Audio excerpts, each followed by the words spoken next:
Dans cette vidéo, un véritable bouleversement politique en France. Emmanuel Macron a créé la surprise en nommant Michel Barnier, un vétéran de la politique, au poste de Premier ministre. À 73 ans, il succède à Gabriel Attal et se retrouve face à un défi colossal, sauver la France d'une crise politique sans précédent.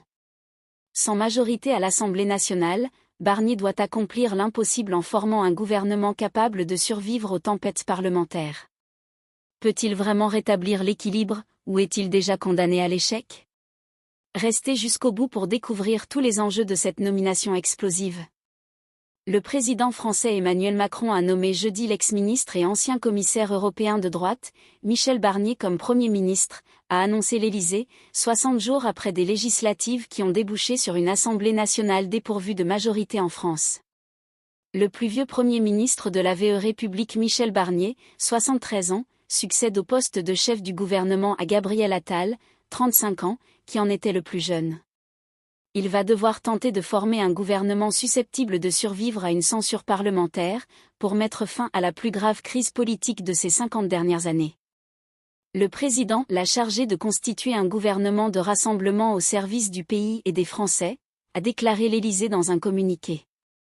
Emmanuel Macron s'est assuré que le Premier ministre et le gouvernement à venir réuniraient les conditions pour être les plus stables possibles et se donner les chances de rassembler le plus largement, a ajouté la présidence.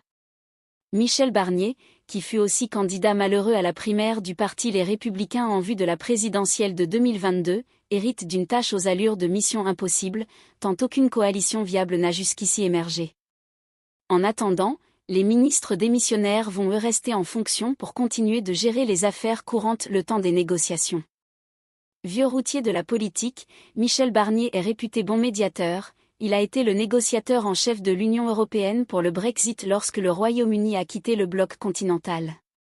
Avant cela, il a été ministre à plusieurs reprises depuis 1993, notamment sous les présidences de Jacques Chirac et de Nicolas Sarkozy. Si vous avez aimé cette analyse, n'oubliez pas de vous abonner à la chaîne pour ne rien manquer des prochaines vidéos.